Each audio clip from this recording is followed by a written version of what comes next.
और मेरी जान, कैसे हो तुम लोग? उम्मीद करता हूँ सबके सब अच्छे होंगे। तो आज की वीडियो में मैं आपको 5 ऐसे रोम-कॉम एनीमे के बारे में बताऊंगा जिन्हें देख के आप अपने कलेजे को ठंडक दे सकते हैं, अपने अकेलेपन को दूर कर सकते हैं, अपने सिंगलनेस का सहारा बना सकते हैं। अब ये सुनने के बाद तुम पक्का मुझे गाली देने के सोच रहे होगे, तो तुम मुझे गाली दो। इससे पहले मैं वीडियो स्टार्ट कर देता हूँ। तो जैसा कि मैंने कहा कि मैं 5 रोम-कॉम एनीमे के बारे में बताऊंगा और उनके बारे में थोड़े से डिटेल्स दूंगा ताकि आपको ये समझ आए कि ये एनीमे कैसा है, इसमें क्या है और क्या नहीं है। और एक जरूरी बात, इसी वीडियो में मैं एक ऐसे एनीमे के बारे में बताऊंगा जिसके लिए मेरे पास एक डिस्क्लेमर है, और डिस्क्लेमर इग्नोर करने की गलती से भी मत करना, वरना तुम्हारे घर वाले तुम्हें बहुत कूटेंगे। अब इस एनीमे के अंदर ऐसा क्या है वो मैं आगे बताऊंगा। तो हम चलते हैं अपने पहले एनीमे की तरफ। तो हमारा पहला एनीमे है होरीमिया। अब इस एनीमे का नामकरण कैसे हुआ पहले मैं वो समझा देता हूँ। तो भाई देखो, इस एनीमे की जो फीमेल कैरेक्टर है उसका नाम है क्योको होरी, और जो मेल कैरेक्टर है उसका नाम है इजुमी मियामुरा। तो क्योको होरी का होरी और इजुमी मियामुरा का मिया, इन दोनों को मिलाकर बना दिए होरीमिया। तो इस एनीमे का जो नाम है वो इन दो कैरेक्टर के टाइटल पे बेस्ड है। इतना समझ आ गया? तो अब चलते हैं डिटेल्स की तरफ। तो इस एनीमे का जो मेन कैरेक्टर है यानी कि हमारा इजुमी, जब स्कूल में था तब उसको कोई भी पसंद नहीं करता था और सब उसको अकेला छोड़ देते थे। लेकिन एक दिन हमारे हीरो की जिंदगी में उसकी हीरोइन आ गई,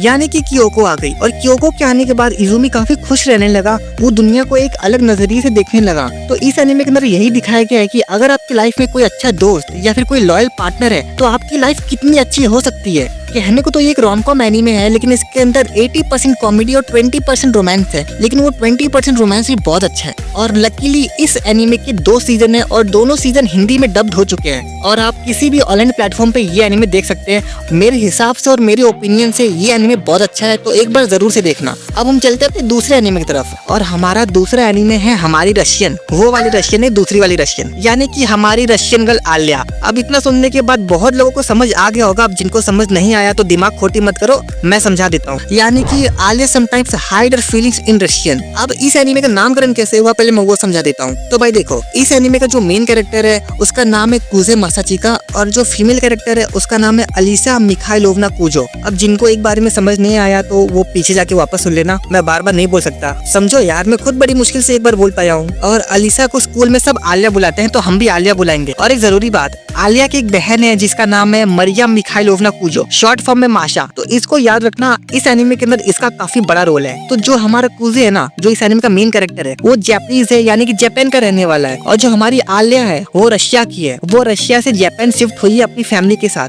और आलिया जिस स्कूल में एडमिशन ली है उसी स्कूल में हमारा कुजे भी पढ़ता है। और धीरे धीरे आलिया को कुजे पसंद आने लगा, और आलिया कुजे के लिए अपनी फीलिंग्स रशियन में एक्सप्रेस करती थी ताकि कुजे को कुछ भी समझ ना आए। लेकिन यहाँ पर एक ट्विस्ट आता है, और ट्विस्ट ये है कि हमारे कुजे को रशियन समझ आती है। याद है मैं थोड़ी देर पहले आलिया की बहन के बारे में बताया था, माशा के बारे में। तो कुजे को रशियन माशा की वजह से समझ आती है, और ये कैसे हुआ ये आप एनीमे देख के पता करना, वरना सब कुछ स्पॉइल हो जाएगा। अब हम चलते हैं अपने तीसरे एनीमे की तरफ, और हमारे तीसरे एनीमे की फीमेल कैरेक्टर के बारे में जानने के बाद तुम्हारा रिएक्शन भी कुछ ऐसा ही होगा कि एक ऐसी लड़की तो मुझे भी चाहिए, एक ऐसी लड़की तो मैं भी डिजर्व करता हूँ। तो मेरे बच्चों मेरी बात सुनो, ऐसी लड़की डिजर्व करने के लिए ना अच्छे कर्म करने पड़ते हैं, जो कि तुमने किए नहीं होंगे।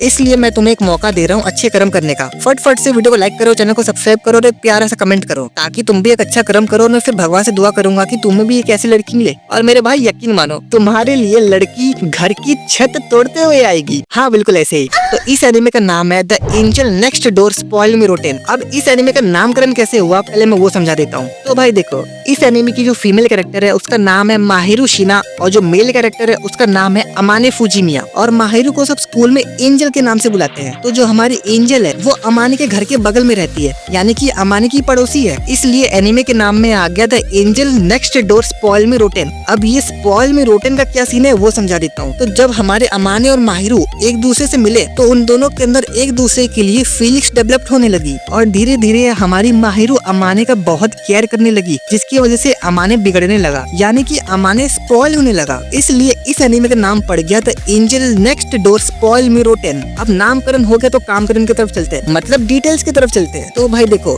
इस एनीमे के जो दोनों कैरेक्टर है ना, यानी कि हमारे अमाने और माहिरू, इन दोनों की जिंदगी में कोई ना कोई लफड़ा चल रहा होता है। तो हम सबसे पहले अमाने की जिंदगी में चलते हैं। तो जब हमारा अमाने स्कूल में था तब उसके कुछ दोस्त थे, जो कि दोस्त नहीं बल्कि दोस्त के नाम पे आंडू पांडू लोग थे, जो कि अमाने का बस फायदा उठा रहे थे उसके पैसों के लिए। और एक दिन अमाने ने उनकी सारी बातें सुन ली, और फिर सब खत्म हो गया, और अमाने अपना शहर छोड़कर दूसरे शहर में शिफ्ट हो गया पढ़ाई करने के लिए। अब हम चलते हैं अपने माहिरू की जिंदगी पे। तो जो हमारी माहिरू है ना, वो हमेशा से हर काम में अच्छी रही है, वो क्लास की टॉपर भी थी। लेकिन माहिरू के पेरेंट्स माहिरू को बिल्कुल भी पसंद नहीं करते हैं। वो माहिरू से अपना पीछा छुड़ाना चाहते हैं ताकि वो डिवोर्स ले सके। अब उनके बीच में ऐसा क्या हुआ, वो डिवोर्स क्यों लेना चाहते थे और माहिरू से अपना पीछा क्यों छुड़ाना चाहते थे, ये आप एनीमे देख के पता करना तो ज्यादा अच्छा रहेगा। लेकिन इन सब चीजों की वजह से माहिरू काफी अपसेट रहती थी। तो हमारा अम्मा ने जेंटलमैन की तरह माहिरू को इमोशनली और मेंटली काफी सपोर्ट करता है और धीरे धीरे इन दोनों की नजदीकियां कम होती गई और ये one of the best couple बन गए। कहने को तो ये भी रोम-कॉम एनीमे है, लेकिन इसके अंदर 90% रोमांस और 10% कॉमेडी है। लॉयल्टी और ट्रू लव, ये दोनों चीज इस एनीमे के अंदर बखूबी दिखाई गई है। ये एनीमे बहुत प्यारा है, एक बार जरूर से देखना मेरे कहने पर। अब हम चलते हैं अपने चौथे एनीमे की तरफ। तो हमारा चौथा एनीमे है टोमो-चैन इज अ गर्ल। तो जैसा कि एनीमे के नाम में बताया गया है कि टोमो एक लड़की है, क्योंकि टोमो की जो हरकतें थी ना, वो बचपन से लड़कों वाली थी। वो लड़कों वाले गेम्स खेलती थी और लड़कों की तरह ही बाकी स्कूल के लड़कों से लड़ती भी थी, इसलिए वो लड़की कम और लड़का ज्यादा लगती थी। और तुमने मूवी में ये सीन तो देखा होगा ना, जहाँ लड़की के बॉयफ्रेंड और लड़की के बाप के बीच में लड़ाई होती और लड़की का बाप कहता है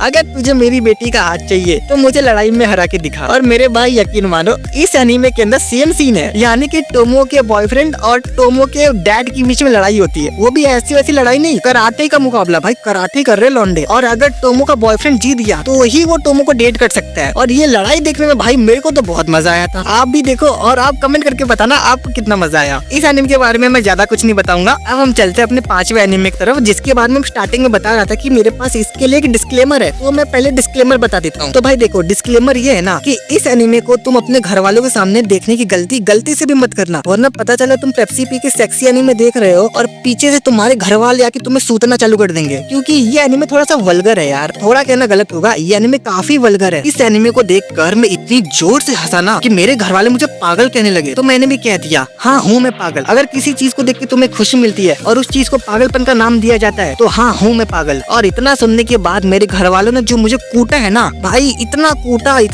जितना कूटा जा सकता था। तुम डायलॉगबाजी मत करना भाई, बता रहा हूँ मैं। चलो इस एनीमे के बारे में बताता हूँ। तो इस एनीमे का नाम है more than a married couple but not the lover. ये एक हाई स्कूल बेस्ड एनीमे है और इस एनीमे का जो स्कूल है ना, सब इसी स्कूल का किया धरा है। और इस स्कूल के बारे में जानने के बाद तुम्हारा रिएक्शन भी कुछ ऐसा ही हो। तो भाई देखो, इस स्कूल के अंदर स्टूडेंट्स को फ्यूचर के लिए ट्रेन किया जाता है ताकि वो लोग फ्यूचर में एक हैप्पी मैरिड लाइफ जी सके। और इसीलिए इस स्कूल के अंदर एक लड़का और एक लड़की की जोड़ी बनाई जाती है और उनको रहने के लिए एक अपार्टमेंट दिया जाता है और वो लोग उस अपार्टमेंट में अकेले रहते हैं कुछ महीनों के लिए। अब ये सुनने के बाद तुम में से बहुत सारे लोगों के दिमाग में एक क्वेश्चन जरूर आया होगा कि क्या उनके बीच में इलू इलू होता है। तो मैं कहूँगा हाँ, इलू इलू पीलू पीलू सब कुछ होता है, लेकिन एक ट्विस्ट के साथ। और ट्विस्ट ये है कि उन दोनों के बीच में इलू इलू 99.9999% होने वाला होता है, लेकिन 0.000001% के लिए होते होते रह जाता है। अब ये सुनने के बाद तुम कहोगे शिट यार। तो मेरे भाई तुम ये एनीमे खुद देखो और अपना ओपिनियन कमेंट करके बताना कि कैसा लगा। तो बस आज की वीडियो के लिए बस इतना ही। उम्मीद करता हूँ आपको वीडियो अच्छी लगी हो, और अच्छी लगी हो तो तुम्हें पता है क्या करना है। अब जिनको नहीं पता मैं बता देता हूँ, वीडियो को लाइक करना, चैनल को सब्सक्राइब करना और एक प्यारा सा कमेंट करना। मिलते हैं किसी और वीडियो में, तब तक के लिए मजे करो। जय श्री राम।